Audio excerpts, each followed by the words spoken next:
Бүгінгі видеода борды кесекті жесек ағзамызда не болады және қандай ауруға әкеледі сол туралы айтатын боламын. Видеоны соңына дейін қараңыз, пайдалы ақпараттар толып тұр. Видеоны жалғастырмай тұрып каналыма тіркеліп, егер тіркелмеген болсаңыз және де бор жейтін достарыңызбен бөлісе жүріңіздер. Бор, кесек жеу ең бірінші организмнен темірді шығарады.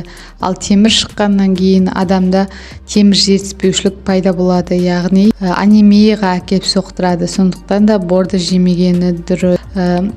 Және де оның үстіне бор кесек стенкада извест болып, әк болып түзеліп қалады. Сонында бауырдың толық функциясының істен шығуына алып келеді. Және де кесек жегеннен кейін бүйректе кальцинаттар пайда болады және құм, тастар бүйректе пайда болуы мүмкін. Қан тамырларында кальцинаттар жинақталады. Соның салдарынан тамырдың эластикалық қасиеті бұзылады, яғни қан тамыр созылып жиырыла алмайды.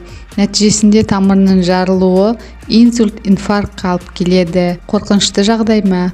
Әрине, бірақ көбіміз осы ауруларды қолдан жасап аламыз. Және де бор кесек ол асқазан ауруына әкеліп соғуы мүмкін, гастрит, язва. Егер кесекті борды қатты жегіңіз келіп тұрса, оны кальций глюконатпен ауыстыруыңызға кеңес беремін. Аптекада сатылады кальций глюконат, соны орнына жесеңіз болады. Денсаулықтарыңыз мықты болсын, борды жемеуге тырысыңыз. Сау болыңыздар.